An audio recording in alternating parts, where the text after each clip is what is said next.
Hello students, today we are going to study Science 2 chapter number 7, Introduction to Microbiology. Now the word microbiology, micro is related to the microorganism, bio is life and logy or logos is the study. अब इसमें हम लोग क्या क्या content पढ़ने वाले हैं? Applied microbiology, industrial and its products. Now let's see what do you mean by applied microbiology.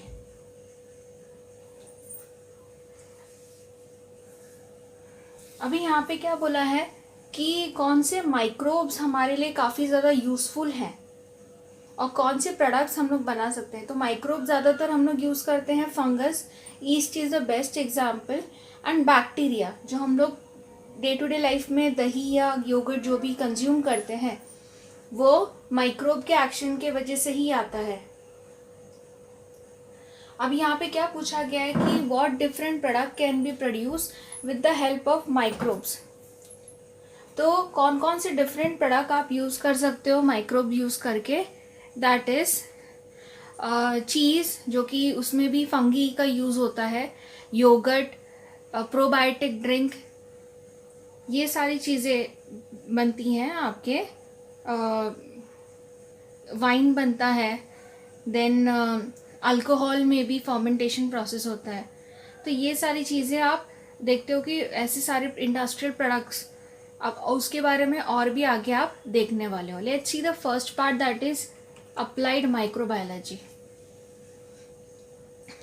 अब ये अप्लाइड माइक्रोबायोलॉजी मतलब ये वो ब्रांच है बायोलॉजी का जो एंजाइम से ही की स्टडी पर ही फोकस करता है और उसमें प्रोकैरियोट एंड यूकैरियोटिक. प्रोकैरियोट मतलब प्रिमिटिव टाइप के माइक्रोब्स रहते हैं, यूकैरियोट मतलब अभी मॉडर्न टाइप, तो वो थोड़े से डेवलप्ड होते हैं, मतलब उनका nucleus and all proper developed होता है, वैसे टाइप के microbes.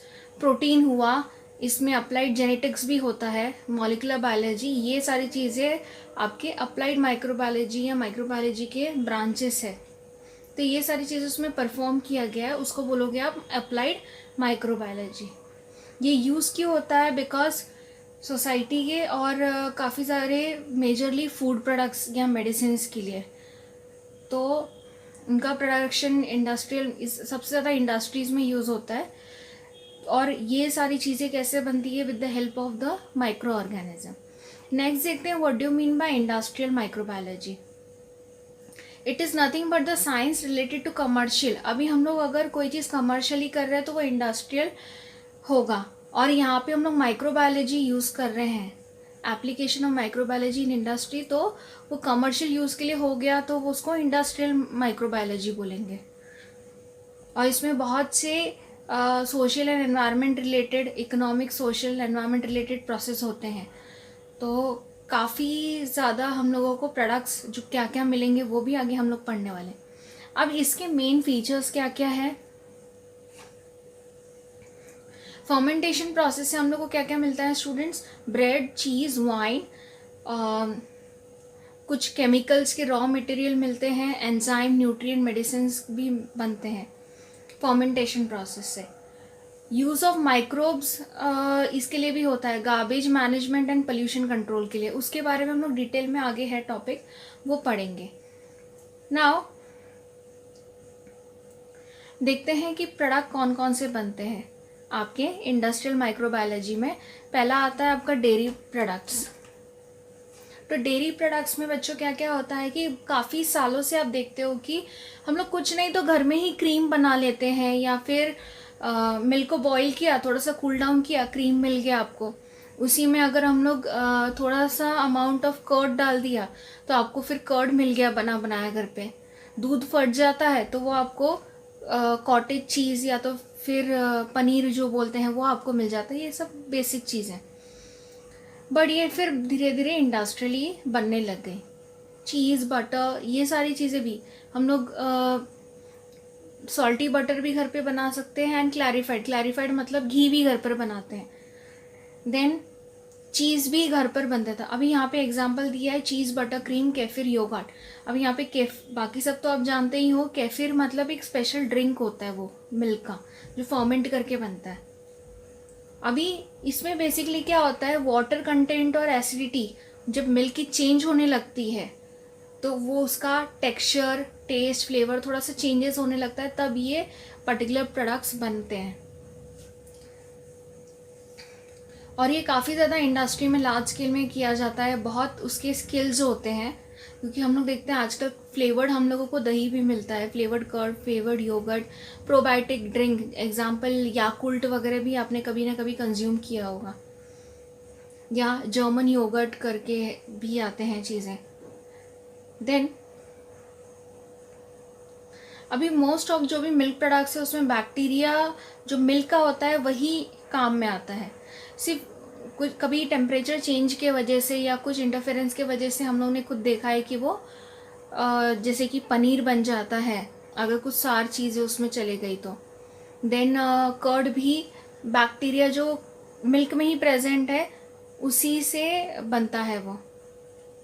Then what else, cream तो बॉइलिंग करने के बाद कूल डाउन करोगे तो आपको क्रीम का एक लेयर मिल जाएगा, जो फैट है वो ऊपर आके सेटल्ड हो जाता है। Then when I talk about cheese, तो चीज़ बेसिकली फंगी के प्रोडक्ट से बनता है, वो आगे हम लोग देखेंगे। और बाकी अब मोस्ट ऑफ देखोगे तो वो बैक्टीरिया के एक्शन से ही बनता है। तो बेसिक प्रोसेस जो योगर्ट, चीज़ और क्रीम का वो तो सेम ही है। मिल्क को पहले आप पैस्चराइज करोगे, अनवांटेड माइक्रोब को उसको पहले डिस्ट्रॉय करोगे, फिर फर्मेंट होगा लैक्टोबैसिलाई से।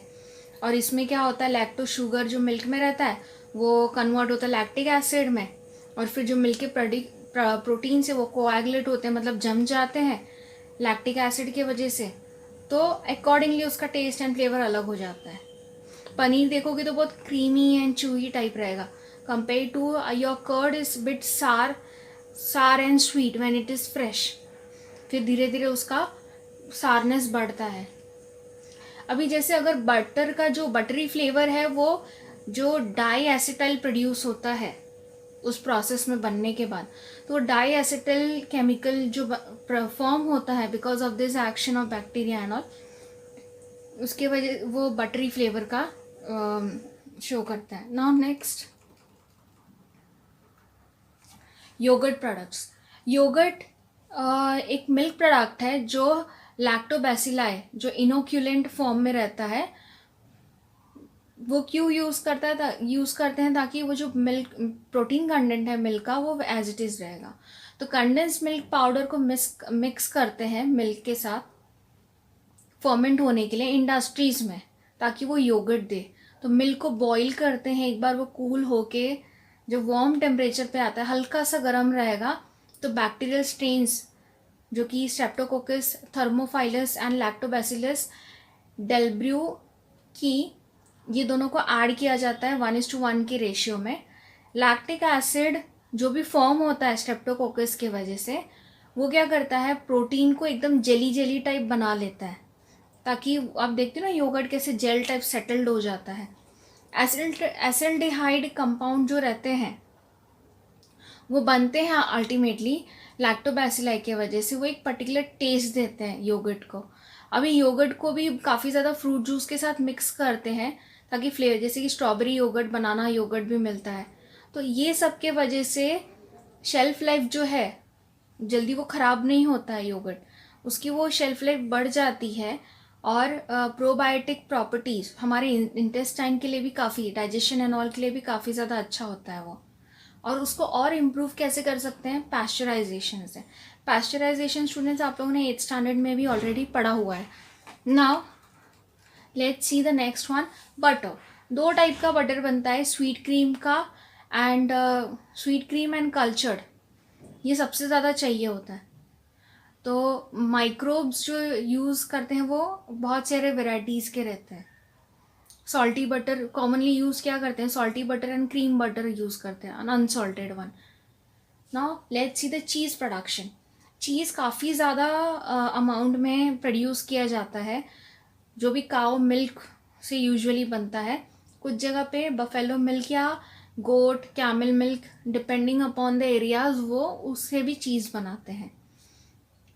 तो उसमें कुछ कलर्स एंड माइक्रोब्स पुट किए जाते हैं, जैसे कि lactobacillus lactis, lactobacillus cremoris and streptococcus thermophilus ये मिक्स करते हैं मिल्क के साथ। वो क्या करता है, पहले मिल्क को खट्टा करता है, इसके बाद में जब वो जेली टाइप हो जाता है ना योगर्ट की तरह। अब आपने ये भी देखा होगा योगर्ट जब कर्ड जमता है तो उसमें एक वाटर निकलता है और बाकी का वो दूध जो है वो डेंस रहता है जेली टाइप, तो उसको भी निकालते हैं, बट वो वाटर जो रहता है उसको भी बाद में यूज़ करते हैं। जो लोग जिम में जाते हैं ना वो वे प्रोटीन की तरह उनके लिए काम देता है। एंजाइम जो कि रेनेट नाम है, और वो कहाँ से मिलता है आपके पहले, अभी नहीं होता है इसलिए चीज़ को काफ़ी लोग नॉन वेजिटेरियन मानते भी थे। पहले के टाइम पे क्या होता था कि कैटल का जो एलिमेंट्री कैनल है वहाँ से रेनेट करके एंजाइम से चीज़ बनाया जाता था। बट अभी जो एंजाइम प्रोटीएस है जो फंगी से मिलता है उससे वेजिटेरियन चीज़ बनता है। अगर वे को योगर्ट से जब हम सेपरेट करते हैं, वे का भी मैंने बताया और भी यूजेस है, तो जो योगर्ट बनता है एकदम थिक रहता है, तो उसका अलग अलग बाद में प्रोसेस करते हैं, मतलब उसको उस योगर्ट को कटिंग करते हैं सॉलिड पीसेस में, फिर उसकी वॉशिंग होती है, रबिंग होती है, सॉल्टिंग करते हैं, जो भी माइक्रो ऑर्गेनिज्म ज़रूरी है वो पुट किए जाते हैं, पिगमेंट डालते हैं, फ्लेवर्स डालते हैं, तो उसके बाद चीज़ को प्रेस करके पीसेस में कट करके पकने के लिए रखा जाता है। पकने के लिए मतलब क्या, उसका भी एजिंग होना ज़रूरी है। ऐसे माना भी जाता है कि चीज़ की जितनी एजिंग होती है उतनी इसकी वैल्यू भी बढ़ी हुई रहती है।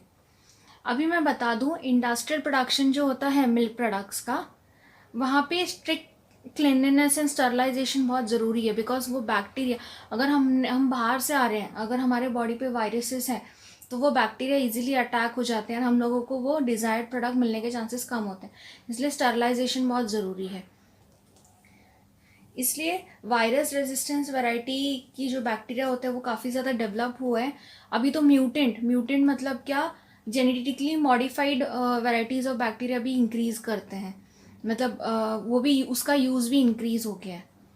अभी आर्टिफिशियली ये सारे जो बनाए जाते हैं म्यूटेंट वैराइटीज़ उसको पुट किया जाता है डेवलप करके, ताकि जो भी हम लोग एक्स्ट्रा स्टेप्स कैरी आउट करते हैं चीज़ बनाने में या और भी प्रोडक्ट्स बनाने में उसको अवॉइड करके वो आगे बढ़ते हैं। नेक्स्ट, जो फ्रेशली प्रिपेयर्ड चीज़ रहता है वो तो कॉटेज चीज़ है, पनीर जो है, या क्रीम चीज़ या मोज़रेला, ये सब सॉफ्ट होते हैं।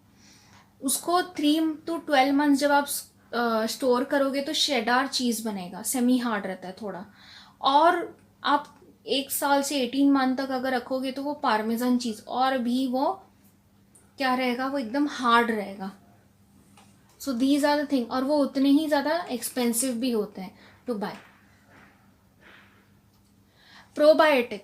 प्रोबायोटिक्स का बेस्ट एग्जांपल दे दूँ स्टूडेंट्स तो it is nothing but the Yakult drink. आप याद रखो, जो यूजुअली हम अपने इंटेस्टाइन को हेल्दी रखने के लिए लेते हैं, सिर्फ वो ड्रिंक में नहीं अदर फॉर्म में भी प्रेजेंट रहते हैं। तो ये प्रोबायोटिक्स भी मिल्क प्रोडक्ट्स हैं, बट उसमें एक्टिव बैक्टीरिया रहता है जो हमारे इंटेस्टाइन को डाइजेशन एंड ऑल में ये हेल्दी रखने में हेल्प करता है, जैसे कि लैक्टोबैसिलस एसिडोफिलस, लैक्टोबैसिलस केसीआई, बाइफिडोबैक्टीरियम बाइफिडम, ये सारे एग्जाम्पल्स हैं। तो ये क्या करते हैं, हमारे इंटेस्टिनल माइक्रो ऑर्गेनिज्म का एक बैलेंस मेंटेन करते हैं, और वो उनको किस में हेल्प करवाते हैं कि हार्मफुल माइक्रो ऑर्गेनिजम्स उसमें नहीं हो, डाइजेशन अच्छे से हो, जैसे कि क्लॉस्ट्रीडियम जो है वो हमारे बॉडी के लिए हार्मफुल है। तो प्रोबायोटिक प्रोडक्ट्स बहुत से फॉर्म में प्रेजेंट, जैसे कि योगर्ट हुआ, मैंने बताया ग्रीक योगर्ट, ये सब काफ़ी ज़्यादा हेल्दी माना जाता है। केफिर, सॉयर क्रॉट, मतलब एक पिकल टाइप होता है कैबेज का, तो उसमें भी ये पुट किया जाता है। एंड वैसे डार्क चॉकलेट में होता है, मिसो सूप में,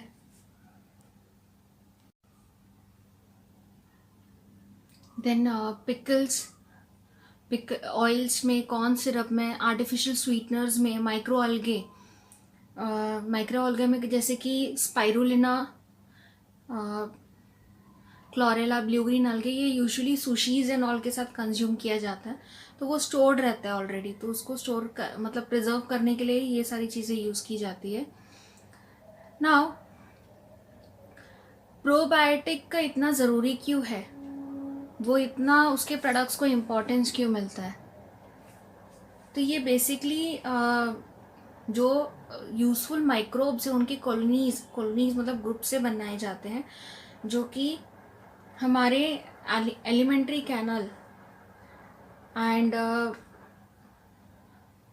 अदर माइक्रोब्स को, उनकी जो हमारे बॉडी के अंदर जो उनकी एक्टिविटीज़ रहती है उसको इम्प्रूव करता है, हमारी इम्यूनिटी को इंक्रीज़ करता है। जो भी हार्मफुल सब्सटेंस अगर इनकेस मिस्टेकली और बाय मिस्टेकली जो भी फॉरेन मटेरियल्स आते हैं, कोई भी फॉरेन माइक्रोब जो हमको डिजीज़ कॉजिंग होंगे, तो उसको रेजिस्ट करने में ये काफ़ी हेल्पफुल होता है। तो ये प्रोडक्ट्स लेने से हमारी बॉडी को ये सारे फ़ायदे होते हैं। नाउ अभी ये जो यूज़फुल माइक्रोब्स है वो ज़्यादातर हमारे बॉडी में रहते हैं, बट वो इनएक्टिव क्यों होने लगे हैं? बिकॉज जो हम लोग ज़्यादातर हर छोटी चीज़ों में जो मेडिसिन लेते हैं एंटीबायोटिक्स लेने की वजह से, अब ये जो प्रोबायोटिक्स है वो उनको फिर से जाके एक्टिव करते हैं। तो अभी आप देखोगे डायरिया एंड पोल्ट्री के ट्रीटमेंट के लिए भी प्रोबायोटिक्स यूज़ किए जाते हैं। नाउ नेक्स्ट प्रोडक्ट स्टूडेंट्स देखते हैं, दैट इज़ ब्रेड। अलग अलग टाइप के ब्रेड बनते हैं जो कि अलग अलग फ्लोर से बनते हैं, मतलब आटे से बनते हैं। यूजुअली किसी भी आटे में आप बेकर्स ईस्ट, जिसका वैरायटी है सैक्रोमाइसिस सेराविसे, वाटर, सॉल्ट और जो भी ज़रूरी है फ्लोर बनाने के लिए अकॉर्डिंगली वो पुट किया जाता है। अब यहाँ पे क्या होता है, बेसिकली जो कार्बोहाइड्रेट्स प्रेजेंट रहते हैं फ्लोर के अंदर, उसका फर्मेंटेशन होता है ईस्ट से, और जो उसका जो शुगर है वो कार्बन डाइऑक्साइड में कन्वर्ट होता है और इथेनॉल में। वो जो डो है, जो आटा है, वो राइज अप होता है एंड क्योंकि उसमें से CO2 रिलीज होता है और ब्रेड बहुत स्पॉन्जी टाइप होता है। तो कंप्रेस्ड ईस्ट जो रहता है वो यूजुअली कमर्शियल बेकरी इंडस्ट्री में यूज़ होता है। वो ड्राई में भी ड्राई या ग्रैनुलर फॉर्म में मतलब घरों के लिए हम लोग यूज़ कर सकते हैं, मिलता है वो। देन ईस्ट दो टाइप के, एक्टिवेटेड होता है या ड्राई ईस्ट होता है, वो सारी चीज़ें ऑलरेडी मिलता है मार्केट में। अगर हम घर पे ब्रेड्स एंड ऑल बनाते हैं, केक बनाने में भी हेल्पफुल होता है वो। जो कमर्शियली जो इंडस्ट्रीज़ में यूज़ होता है उसमें काफ़ी ज़रूरी कंटेंट्स प्रेजेंट रहते हैं। जो ईस्ट इंडस्ट्री में यूज़ होता है उसमें प्रेजेंट होते हैं carbohydrate, fat, protein, vitamin, minerals. और इसी वजह से ब्रेड और जो भी ब्रेड रिलेटेड प्रोडक्ट्स होते हैं वो और न्यूट्रिशियस बन जाते हैं। और भी जैसे इंग्रेडिएंट्स है विनेगर, सोया सॉस या मोनोसोडियम ग्लूटामेट, जो अजीनोमोटो चाइनीज़ में यूज़ करते हैं, वो भी माइक्रोबियल फर्मेंटेशन से, जैसे ब्रेड बनता है ना फर्मेंट होके, वैसे ये सारी चीज़ें भी बनती हैं। नेक्स्ट देखते हैं विनेगर प्रोडक्शन का। विनेगर प्रोडक्शन वो हर कंट्री में यूज़ करते हैं, या हम लोग यहाँ पर सिरका बोलते हैं। और विनेगर यूजुअली किस में यूज़ करते हैं, पिकल, सॉस, केचप, चटनी, इनको प्रिजर्व करने के लिए उसमें कुछ अमाउंट पुट किया जाता है। तो बेसिकली केमिकल वाइज देखेंगे तो वो 4% एसिटिक एसिड है। इथेनॉल जो कि अल्कोहल है, वो कार्बन कंपाउंड जैसे कि fruit juice, maple syrup, sugar, molasses. जब शुगर केन जूस को भी फर्मेंट करके उसमें से शुगर एंड ऑल बनाते हैं, तो starch of the roots with the help of the yeast saccharomyces cerevisiae, मतलब ये ईस्ट को यूज़ करके ही वो क्या करते हैं, उसको फर्मेंटेशन के लिए डालते हैं। और आपको इथेनॉल जो एक अल्कोहल का है कंपाउंड, वो आपको जितने भी शुगर वाले जो कंपाउंड्स रहेंगे ना, फ्रूट जूसेस, मेपल सिरप, उसमें से आपको ऑब्टेन होगा after their fermentation.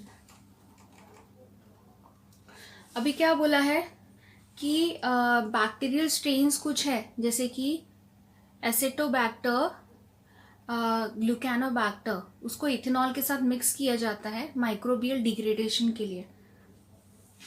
Acetic acid और उसके अदर जो बाय प्रोडक्ट्स मिलते हैं उनके साथ इनको मिक्स किया जाता है।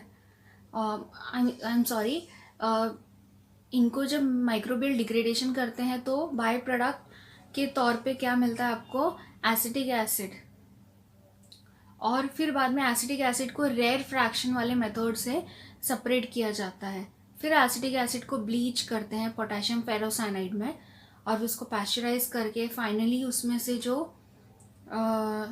उसमें सल्फर डाइऑक्साइड गैस को मिक्स करके आपको विनेगर मिलता है। तो सोया सॉस कैसे मिलता है आपको, फर्मेंट करते हैं फ्लोर का, मतलब आटे, वीट का आटा रहेगा या राइस का या सोयाबीन का, उसको फर्मेंट करते हैं एस्परजिलस और राइजे, ये फंगस पुट करके, तो उससे आपको सोया सॉस मिलता है। लार्ज अमाउंट में सोया सॉस सोयाबीन्स के फ्लोर से ही बनाया जाता है। नाउ प्रोडक्शन ऑफ बेवरेजेस, जैसे कि कॉफ़ी हुआ, तो उसका फ्रूट कौन सा है, कैफिया अराबिका। माइक्रोब कौन सा यूज़ करते हैं, लैक्टोबैसिलस ब्रेविस, और वो क्या करता है, सीड को फ्रूट से सेपरेट करता है, जिससे आपको सीड मिलता है। यहाँ पे पिक्चर्स भी दिया हुआ है स्टूडेंट्स। फर्स्ट वाला cocoa seeds, fruit and seeds जो है वो रेड बेरीज को निकालते हैं, और जो बैक्टीरिया यूज़ होता है वो सैक्रोमाइसिस सेराविस। सिमिलरली कोको सीड्स में भी कोको सीड को बनाने के लिए भी, जो जिसे चॉकलेट यूजुअली बनता है, तो उसमें थियोब्रोमा ककाओ, इसमें कैनिडिया जो कि ये फंगस है, हैंचनेला, पिचा, सैक्रोमाइसिस, ये सारे माइक्रोब यूज़ करते हैं। ये भी सेम काम करते हैं, separating seeds from the fruit. Grape से वाइन बनता है, उसमें माइक्रोब कौन सा यूज़ करते हैं, सैक्रोमाइसिस सेरा, मतलब ईस्ट, फर्मेंटेशन ऑफ जूस होता है, वाइन मिलेगा। एप्पल सीडर विनेगर जो हम लोग देखते हैं एप्पल सीडर बनाने के लिए, उसमें भी सेम सैक्रोमाइसिस सेराविस से उस जूस का भी फर्मेंटेशन करके आपको एप्पल सीडर विनेगर मिलता है। माइक्रोबियल एंजाइम्स हम लोग देखते हैं। अभी केमिकल कैटलिस्ट की जगह हम लोग मोस्टली माइक्रोबियल एंजाइम यूज़ करते हैं केमिकल इंडस्ट्री में। तो ये एंजाइम एक्टिव रहते हैं लो टेम्परेचर पे, उनका पीएच एंड प्रेशर, जो भी उनका पीएच एंड प्रेशर रहता है उसके वजह से उनकी जो एनर्जी रहती है वो सेव्ड रहती है, और वो इरोजन प्रूफ, और उसके लिए मतलब वो इतने एक्टिवेटेड नहीं रहते कि उनको इरोजन प्रूफ, मतलब ऐसे कोई इंस्ट्रूमेंट आप कोई भी नॉर्मल इंस्ट्रूमेंट्स में यूज़ कर सकते हैं, एक पर्टिकुलर इंस्ट्रूमेंट उनको नहीं चाहिए होते क्या रिएक्शंस कैरी आउट करने के लिए। तो एंजाइम्स के लिए भी एक स्पेसिफिक प्रोसेस होता है। तो अननेसेसरी, एक तो ये फ़ायदा मिलता है कि उसके अननेसेसरी बाय प्रोडक्ट नहीं मिलते हैं, जिसके वजह से जो प्यूरिफिकेशन का एक्सपेंसेस है वो भी हट जाता है। अभी ये माइक्रोबियल एंजाइमेटिक रिएक्शन की बात करूँ तो उसमें एलिमिनेशन एंड डिकम्पोजिशन जो होता है वेस्ट मटेरियल का, वो अवॉइड हो जाता है, और एंजाइम रीयूज़ भी कर सकते हैं उसके बाद भी। तो इसलिए ये एंजाइम को इको फ्रेंडली माना गया है। कुछ एग्जांपल्स क्या क्या है माइक्रोबियल एंजाइम्स का, ऑक्सीडो रेडक्टेसेस, ट्रांसफरेसेस, हाइड्रोलेसेस, लाइसेस, आइसोमेरेसेस, लाइगेसेस एक्सेट्रा। तो अभी इसमें जो डर्ट या मक रिमूवल होता है इंडस्ट्रियल प्रोसेस में एंड में भी, वो लो टेम्परेचर पे होता है, क्योंकि मिक्सिंग ऑफ एंजाइम को मिक्स किया जाता है डिटर्जेंट से। ग्लूकोज एंड फ्रक्टोज सिरप वो भी हम लोगों को मिलता है कॉर्नफ्लोर से। कैसे, एंजाइमेटिक एक्शन के वजह से, जो होता है बैसिला एंड स्ट्रेप्टोमाइसिस माइक्रोब्स के वजह से। माइक्रोबियल एंजाइम्स जो है वो जैसे कि मैंने कहा, cheese, plant extract, textile, leather, paper, ये सारी इंडस्ट्रीज में काफ़ी ज़्यादा यूज़फुल है।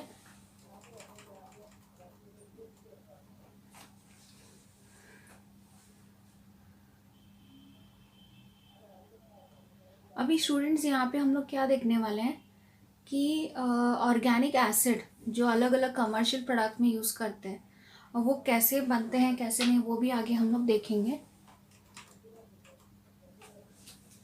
First, sugar and beet molasses जो बनते हैं, या अमोनिया सॉल्ट, तो उसमें माइक्रोब कौन से यूज़ करते हैं, ब्रेवी बैक्टीरियम, कॉरिनोबैक्टीरियम। अमीनो एसिड कौन सा यूज़ करते हैं?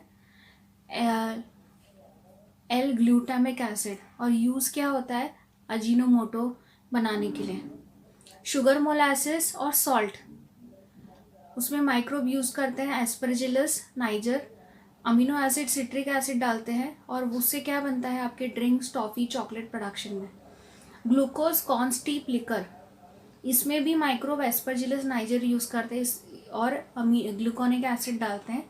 इसमें से जो कैल्शियम आयरन के लिए जो मिनरल्स होते हैं ना, उसका प्रोडक्शन होता है। मोलासिस कॉर्न स्टीप लिकर, इसमें माइक्रोब यूज़ होता है lactobacillus delbrueckii. Lactic acid amino acid use करते हैं, वो source of nitrogen and vitamin production जो हमारे मेडिसिन होते हैं वहाँ पे यूज़ होता है। मोलासिस कॉर्न स्टीप लिकर, यहाँ पर भी अगर आप माइक्रोब एस्परजिलस इटैकोनियस यूज़ करोगे और अमीनो एसिड इटैकोनिक एसिड होता है, तो वो यूज़ होता है पेपर, टेक्सटाइल, प्लास्टिक इंडस्ट्री, गम प्रोडक्शन में। नाउ ज़ैंथम गम जो एक थिकनेस देता है आइसक्रीम में, पुडिंग में, चॉकलेट में, मिल्क में, शेक्स में, चॉकलेट ड्रिंक्स में या इंस्टेंट सूप में। तो ये गम कहाँ से मिलता है? जब आप फर्मेंट करते हो स्टार्च एंड मोलासिस को ज़ैंथोमोना स्पीशीज़ के साथ, तो वो सबसे ज़्यादा यूज़ होता है क्योंकि वो हॉट एंड कोल्ड वाटर में इजीली सोल्यूबल होता है, उसकी डेंसिटी भी हाई रहती है। Apart from that pigment production में fertiliser, weedicides, textile pigment, toothpaste, high quality paper, इस सब चीज़ों में भी ज़ैंथोमोना स्पीशीज़ यूज़ करते हैं। Now let's see the next substance obtained by microbial processing और उनके रूट्स।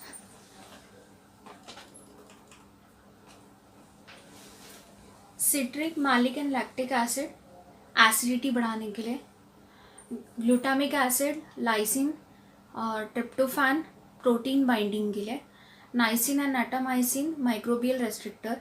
एस्कॉर्बिक एसिड जो vitamin C, vitamin B12, B2 antioxidant और विटामिन का काम करते हैं। बीटा कैरोटीन, लाइकोपीन्स, ज़ैंथीन्स, यूटीन, ये एडिबल कलर्स में यूज़फुल होता है। पॉलीसैकेराइड, ग्लाइकोलिपिड्स इमल्सिफायर्स में। वैनिलीन, इथाइल ब्यूटरेट जो कि एक फ्रूट फ्लेवर एक ऐड करता है। Peppermint flavour, essence of various fruit and flowers, तो वो एसेंस में यूज़ करते हैं। ज़ाइलिटॉल एस्पार्टमी, आर्टिफिशियल स्वीटनर जो कि लो कैलोरी, जो बोलते हैं ना डायबिटिक पेशेंट के लिए यूज़फुल है, वो यूज़ करते हैं। Now let's see the next antibiotics. बहुत सी डिजीज़ है ह्यूमन को या दूसरे एनिमल्स को, वो कंट्रोल करते हैं एंटीबायोटिक्स, और उसमें भी different type of bacteria and fungi use करते हैं। जैसे कि antibiotic penicillin, cephalosporin, monobactam, bacitracin, erythromycin, gentamicin, neomycin, streptomycin, tetracyclines, vancomycin, ये सारी चीज़ें ग्राम पॉजिटिव और ग्राम नेगेटिव बैक्टीरिया के लिए यूज़ करते हैं। Rifamycin is effective against tuberculosis. Now ये सारे जो है बैक्टीरिया एंड फंगी का एग्जाम्पल है जो कि यूज़फुल होते हैं वेरियस डिजीजेस के लिए और एंटीबायोटिक्स प्रोडक्शन के लिए। Now next students we are going to study that is microbes and fuels. तो गैशियस फ्यूल मीथेन जो कि कैसे मिलता है? माइक्रोबियल एनारोबिक डिकम्पोजिशन होता है एग्रीकल्चरल एंड इंडस्ट्रियल वेस्ट में से। नेक्स्ट इथेनॉल मिलता है जो कि क्लीन या स्मोकलेस फ्यूल भी बोलते हैं, वो मोलासिस का और ईस्ट का दैट इज सैक्रोमाइसिस का जो फर्मेंटेशन होता है तब मिलता है। हाइड्रोजन गैस वो भी फ्यूल ऑफ फ्यूचर ही बोला जाता है बिकॉज ये रिलीज कब होता है? Biophotolysis of water in which bacteria perform the photo reduction. तो बायोफोटोलिसिस मतलब का कि use of these microbes breaking of light होता है इन वाटर, जिससे जो बैक्टीरिया है वो फोटो रिडक्शन का काम करते हैं। फ्यूल्स के साथ साथ दूसरे और भी इंडस्ट्रियल केमिकल है वो भी प्रोड्यूस होते हैं माइक्रोबियल प्रोसेस में, जैसे कि अल्कोहल हुए, acetone, organic acid, fatty acid, polysaccharide, ये सब रॉ मटेरियल होते हैं केमिकल इंडस्ट्री में, और यही यूज़फुल होते हैं as raw material plastic and food products के लिए। अभी नेक्स्ट हम लोग देखते हैं बायोफ्यूल। बायोफ्यूल एक काफ़ी ज़्यादा इम्पॉर्टेंट रिन्यूएबल सोर्स है और गुड एनर्जी के लिए। तो ये फ्यूल कहाँ आपको मिलेगा? सॉलिड, जैसे कि कोल में या डंग में, काऊ डंग या एनी डंग में, क्रॉप रेसिड्यू में मिलेगा। लिक्विड जैसे कि वेजिटेबल ऑयल, अल्कोहल, गैशियस, गोबर गैस, कोल गैस, इन सब फॉर्म में। और ये फ्यूल जो है वो काफ़ी ज़्यादा इजीली अवेलेबल मिलेंगे और अच्छे क्वांटिटी में भी, और यही इसको बोलते हैं फ्यूचर के फ्यूल्स। अभी यहाँ पर मेंशन भी किया है students, biomass, conversion of cellulose glucose. Then अगर ये बायोमास से हार्वेस्टिंग होगा, थ्रेशिंग होगा तो सेल्यूलोज बनेगा, एंड देन सेल्यूलोज से ग्लूकोज बनेगा, ग्लूकोज से शुगर बनेगा, शुगर से अलग अलग बायोफ्यूल बनेंगे, CO उसमें से ये सारे व्हीकल से जब कार्बन डाइऑक्साइड मिलेगा तो solar energy plus carbon dioxide ultimately plants के लिए यूज़फुल है। एंड देन लिक्विड फ्यूल वो जो भी फर्मेंटेशन के थ्रू मिलता है वो हम लोग अलग अलग प्लेसेस पे यूज़ करते हैं। नेक्स्ट देखेंगे microbial pollution control. Solid waste या तो सीवेज के, गटर के वगैरह जो भी अलग अलग पोल्यूटेंट्स हैं वो इंक्रीज हो रहे हैं। जैसे जैसे पोल्यूशन इंक्रीज हो रहा है वैसे वैसे ये भी पोल्यूटेंट्स इंक्रीज हो रहे हैं। उसका जो बढ़ता हुआ जो डिजीजेस कॉजिंग या फिर बोल सकते हैं एनवायरनमेंट को डिग्रेड कर रहा है, वो पूरे वर्ल्ड में ये प्रॉब्लम्स है। स्पेशली ऐसे सिटीज़ जो काफ़ी ज़्यादा पॉपुलेटेड है, जैसे कि इंडिया, इसमें यहाँ पर हम लोग देखते हैं कि हमारी कंट्री में काफ़ी ज़्यादा प्रॉब्लम्स हैं। जो फ्यूचर जनरेशन है हमारी, अगर हम लोग ने ही इसको राइट टाइम पे कोई एक्शन नहीं लिया तो उनके लिए कुछ बचेगा ही नहीं। तो रोल ऑफ माइक्रोब्स एनवायरनमेंट के लिए, मतलब क्यों इम्पोर्टेंट है माइक्रोब्स एनवायरनमेंट के लिए, वो भी आगे देखेंगे। लेट्स सी, हम ये भी जानते हैं कि माइक्रोब डिस्पोजल के लिए यूज़ होते हैं, सॉलिड वेस्ट को डीकम्पोज करने के लिए, और साथ ही साथ बायोगैस प्लांट प्रोडक्शन में भी यूज़फुल है, कंपोस्ट प्रोडक्शन में भी यूज़फुल है। तो उसी तरीके से अर्बन वेस्ट जो कि टन्स एंड टन्स में ऐसे ही एक साथ उसको डिस्पोज ऑफ किया जाता है, तो उसको किस तरीके से हम लोग मैनेज कर सकते हैं। Now let's see first, land filling sites जो होती है वहाँ पे क्या करते हैं, डिग्रेडेबल वेस्ट एक जगह जमा होता है सिटी एरियाज़ का, तो बहुत से बड़े बड़े वो पिट्स मतलब बड़े बड़े गड्ढे होते हैं ओपन स्पेसेस में, और थोड़ा वो रेजिडेंशियल एरिया से दूर रहता है, और उसी में सारे कचरे को पुट किया जाता है। उसको क्या करते हैं, पहले प्लास्टिक शीट से लाइनिंग कर लेते हैं ताकि जो भी टॉक्सिक या हार्मफुल मटेरियल होगा वो इफेक्ट ना करे सॉइल को। इसके लिए पहले प्लास्टिक का कोटिंग कर देते हैं उस गड्ढे के आस, मतलब फर्स्ट कोटिंग में।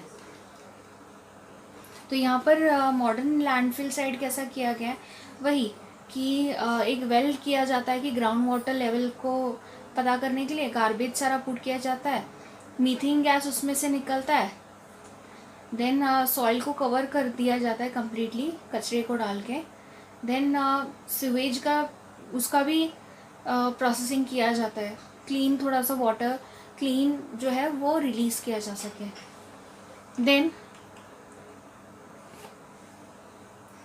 अभी कंप्रेस्ड वेस्ट को उसमें पुट किया जाता है, उसको लेयर्स ऑफ सॉइल के साथ पुट किया जाता है, saw dust, leafy waste, then और भी कुछ बायोकेमिकल्स पुट किए जाते हैं, बायो रिएक्टर्स को मिक्स भी किया जाता है कुछ जगह पे। माइक्रोब जो सॉइल में रहते हैं या दूसरे टॉप लेयर्स में, वो क्या करते हैं, डीकम्पोज करते हैं किसको, वेस्ट को। तो जो कम्प्लीटली फिल्ड हो जाता है वो सील किया जाता है सॉइल के स्लरी से, सॉइल का एक लिक्विडी टाइप बनाया जाता है, उससे फिल किया जाता है। तो बेस्ट क्वालिटी जो कंपोस्ट होता है वो कुछ दिन में आपको रेडी मिलता है। तो ऐसे लैंड फिलिंग साइट्स को बाद में कंपोस्ट को निकाल के फिर से रीयूज़ कर सकते हैं। नेक्स्ट देखते हैं सीवेज मैनेजमेंट। विलेज में या फिर विलेज में जो डोमेस्टिक सीवेज होता है, जो घर घर से निकलते हैं, उसको या तो डिस्पोज ऑफ करते हैं नियर बाय सॉइल में या तो बायोगैस प्लांट में। सिटीज़ में जो सीवेज है उसको ज़रूरी क्यों है प्रोसेसिंग यूनिट, और उसमें माइक्रोबियल प्रोसेस का ऐड करना भी ज़रूरी है, बिकॉज माइक्रोब जो किसी भी कंपाउंड को डीकम्पोज कर सकते हैं। साथ ही साथ जो पैथोजेंस है जो डिजीज़ कॉज करते हैं, कॉलेरा, टाइफॉइड, उसको भी सीवेज के साथ अगर आप मिक्स कर दोगे तो वो उसको भी ख़त्म कर देते हैं। साथ ही साथ वो methane and carbon dioxide gas release करते हैं, जो अल्टीमेटली कार्बन डाइऑक्साइड भी यूज़फुल है हमारे नेचर के लिए।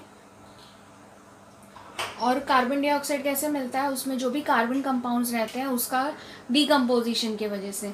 जो फिनॉल ऑक्सीडाइजिंग बैक्टीरिया रहता है वो जेनोबिटिक केमिकल्स जो रहेगा सीवेज में, उसको वो डीकम्पोज करता है। देन ये जो स्लज रहता है वो सेटल डाउन करता है इस प्रोसेस में, और फिर उस स्लज को हम लोग फर्टिलाइज़र भी एज अ फर्टिलाइज़र यूज़ कर सकते हैं फार्म्स में। जो वाटर निकलता है ये सारे ट्रीटमेंट के बाद वो एनवायरमेंटली इको फ्रेंडली रहता है। सो जो माइक्रोब्स यूज़ करते हैं बायो रेमेडिएशन के बाद, तो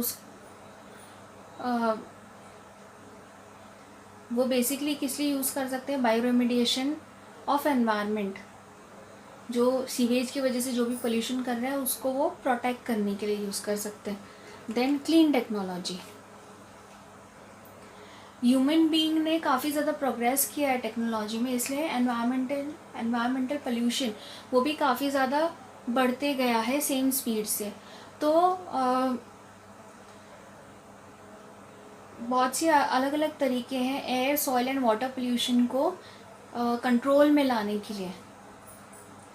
तो माइक्रोब जो नेचुरल एबिलिटी रहती है उनकी डीकम्पोजिंग की, तो वो उनमें बेसिकली एबिलिटी क्या रहती है कि जो मैनमेड केमिकल्स है उसको वो डीकम्पोज करते। तो हाइड्रोकार्बन या दूसरे केमिकल्स भी रहते हैं वो ट्रांसफॉर्म्ड होने लगते हैं यही एबिलिटीज़ की वजह से। क्या माइक्रोब्स क्या करते हैं, बेसिकली जो हैवी कंपाउंड्स भी रहते हैं उनको कन्वर्ट करते हैं या उसको डीकम्पोज कर देते हैं, जिससे कि वो हार्मफुल नहीं रहते हैं एनवायरनमेंट के लिए। कुछ माइक्रोब्स क्या करते हैं, सल्फ़र निकाल देते हैं फ्यूल से। मेटल जैसे कि कॉपर, आयरन, यूरेनियम, जिंक, जो कि एनवायरनमेंट में लो क्वालिटी मेटलाइट्स अल्टीमेटली बनाते हैं, उनको ऐसे कंपाउंड में कन्वर्ट किया जाता है। लीचिंग मतलब क्या, reacting with the help of the bacteria thiobacilla and sulfobacilla. अब आपने ये भी देखा होगा न्यूज़, जो कि डेड फिश या oily water accumulation sea coast पे जब कोई ऑयल स्पिल वगैरह होता है, तो ये क्यों होता है, जो भी पेट्रोलियम ऑयल स्पिलिंग होती है वहाँ पे ओशन में या किसी भी वाटर बॉडी पे, तो ये ऑयल डेड कॉसिंग भी होता है या फिर टॉक्सिक भी हो सकता है कुछ एक्वेटिक ऑर्गेनिजम्स के लिए। तो इतना वो इजी नहीं होता है कि उस लेयर ऑफ ऑयल को इतने बड़े सरफेस से निकालना। तो इसके लिए बैक्टीरिया जैसे कि pseudomonas species and SPP that mean species and alcanivorax borkumensis, इनमें एक एबिलिटी होती है ताकि वो पायराइड्स एंड और भी केमिकल्स को डिस्ट्रॉय कर सके। इसलिए ये बैक्टीरिया को यूज़ कर सकते हैं हम लोग ऑयल स्पिल्स के लिए, और इनको हाइड्रोकार्बोनोक्लास्टिक बैक्टीरिया HCB बोला जाता है। HCB उन हाइड्रोकार्बन्स को डीकम्पोज करके रिएक्शन क्रिएट करते हैं कार्बन एंड ऑक्सीजन का। देन कार्बन डाइऑक्साइड और वाटर एज बाय प्रोडक्ट इसमें से निकलते हैं। देन प्लास्टिक बॉटल्स जो केमिकल सब्सटेंस हैं that is of PET, polyethylene tetra terephthalate polyester. तो अभी ये काफ़ी ज़्यादा प्लास्टिक बढ़ने की वजह से उसको बैन किया गया है कि उसमें देखते हैं स्पीशीज़ जैसे कि विब्रियो, आइडियोनेला, सकाइनेंसिस, ये जो है माइक्रोब के स्पीशीज़, ये पेट को भी क्या कर सकते हैं, डीकम्पोज कर सकते हैं। सो इसीलिए कुछ स्पीशीज़ है फंगी की, जैसे कि एक्टिनोमाइसिटिस, स्ट्रेप्टोमाइसिस, नोकार्डिया, एक्टिनोप्लेनस, इसमें एबिलिटी है कि किसको डीकम्पोज करने के लिए, रबर को, जो गार्बेज में रहता है। नाउ लेट्स सी, जो सल्फ्यूरिक एसिड रहता है एसिड रेन में, और जो माइनिंग के बाद भी जो मटेरियल्स निकलते हैं उसमें भी सल्फ्यूरिक एसिड रहता है, कि वो बेसिकली क्या करता है, मेटल को इरोड करता है, और साथ ही साथ जो स्टैच्यूज़ हुए, ब्रिजेस हुए और बिल्डिंग हुए, उसको भी वो इरोड करना स्टार्ट करते हैं, जो भी वो आसपास के एरिया में प्रेजेंट होंगे। ये ताजमहल भी का भी आपने सुना होगा कि इसलिए वहाँ पे 1 किलोमीटर की दूरी पर से ही आप जितने भी आपके व्हीकल्स हैं उसको आपको स्टॉप करना पड़ेगा। तो बेसिकली सल्फ्यूरिक एसिड एक ऐसा सोर्स ऑफ एनर्जी है कुछ स्पीशीज़ के लिए, जैसे कि बैक्टीरिया क्या है, एसिडोफाइलम स्पीशीज़, एंड एसिडोबैसिलस, फेरोक्साइडेंस। तो ये सब जो बैक्टीरिया है वो क्या कर सकते हैं, सॉइल पोल्यूशन को कंट्रोल में ला सकते हैं, जो कि एसिड रेन की वजह से होता है। Now let's see the next one. कुछ जो वाटर सोल्यूबल सॉल्ट्स रहते हैं यूरेनियम के, वो भी प्रेजेंट होते हैं अलग अलग वेस्ट में, जो कि इलेक्ट्रोप्लेटिंग या जो एफ्लुएंट निकलता है जो एटॉमिक पावर प्लांट से, वहाँ पर भी। तो जियोबैक्टर करके बैक्टीरिया है जो क्या करता है, इन सॉल्ट को, जो यूरेनियम के सॉल्ट रहते हैं उसको इनसोल्यूबल सॉल्ट में, और उसके बाद में उस सॉल्ट को मिक्सिंग कर सकते हैं हम लोग ग्राउंड वाटर रिसोर्सेज के लिए, वो वहाँ पे यूज़फुल है। नेक्स्ट देखेंगे माइक्रोब्स एंड फार्मिंग। उसमें आएगा फर्स्ट माइक्रोबियल इनोक्यूलेंट्स। कुछ माइक्रोब्स जिसमें इनोक्यूलेंट्स होते हैं वो प्रोड्यूस होते हैं by the process of fermentation. ये इनोक्यूलेंट्स वो सीड पे बाद में जाके स्प्रे किए जाते हैं, बिफोर सीड इज बीन सोड देयर, बीज बोने के पहले से, आई मीन टू से। एंड सम ऑफ द ये जो इनोक्यूलेंट्स है वो रिलीज करते हैं डायरेक्टली प्लांट में। तो ये जो माइक्रोब्स रहते हैं इनोक्यूलेंट्स में, वो क्या करते हैं, प्लांट की ग्रोथ में हेल्प करते हैं, न्यूट्रिएंट्स प्रोवाइड करते हुए, और साथ ही साथ जो वेजिटेरियन फूड है उसकी क्वालिटी भी बढ़ाते हैं। सॉल्यूशन जिसमें एज़ेटोबैक्टर या आर्टिफिशियल नाइट्रोजिनस, वो भी ऑर्गेनिक फार्मिंग में काफ़ी ज़्यादा यूज़फुल होता है। देन सॉइल पोल्यूशन जो कि केमिकल फर्टिलाइजर्स की वजह से होता है, उसको भी इन सोल्यूशन से प्रिवेंट किया जा सकता है। फ्लोरोएसिटामाइड लाइक केमिकल्स, इन लोगों को मिक्स किया जाता है सॉइल के साथ, क्योंकि उसमें जो केमिकल पेस्टिसाइड्स यूज़ किए होते हैं, कभी भी any time once in a while अगर वहाँ पे केमिकल पेस्टिसाइड यूज़ किया होगा एग्रीकल्चर में, तो वो बेसिकली क्या हेल्प करते हैं, फ्लोरोएसिटामाइड, ये दूसरे प्लांट्स के लिए या एनिमल्स के लिए हार्मफुल होंगे, और साथ ही साथ कुछ स्किन डिजीज भी कॉज करते हैं। तो ये पेस्टिसाइड अगर आप यूज़ करेंगे तो वो डिस्ट्रॉय करते हैं, मतलब जो हार्मफुल होगा हमारे प्लांट ग्रोथ के लिए, उनको, एनिमल हो या प्लांट, अदर एनिमल और अदर प्लांट, उसको वो डिस्ट्रॉय करता है माइक्रोब से ही। Now let me tell you, plastic जो हम लोग गार्बेज स्टोरिंग के लिए भी यूज़ करते हैं, वो भी बायोडिग्रेडेबल पॉलीलैक्टिक एसिड से बना हुआ है। ऐसे मटेरियल हम लोग यूज़ करेंगे तो एनवायरनमेंट बच सकता है। नाउ बायो इंसेक्टिसाइड्स देखते हैं। बैक्टीरियल एंड फंगल टॉक्सिन्स, ये डिस्ट्रॉय कर सकते हैं पेस्ट और पैथोजन को, जो डायरेक्टली हमारे प्लांट पे इफ़ेक्ट करते हैं। ये किस वजह से पॉसिबल है, बिकॉज ऑफ द बायोटेक्नोलॉजी, जो कि ये इंसेक्ट के लिए हार्मफुल होते हैं, ये प्लांट को कंज्यूम नहीं करते। जैसे कि बैक्टीरिया होते हैं कुछ स्पीशीज़ भी है फंगीज एंड वायरसेस के, वो भी पेस्टिसाइड्स के लिए यूज़ करते हैं। स्पाइनोसाइड ये बाय प्रोडक्ट है, बायो पेस्टिसाइड के फर्मेंटेशन से मिलता है। Now students, with this I complete the chapter. Thank you.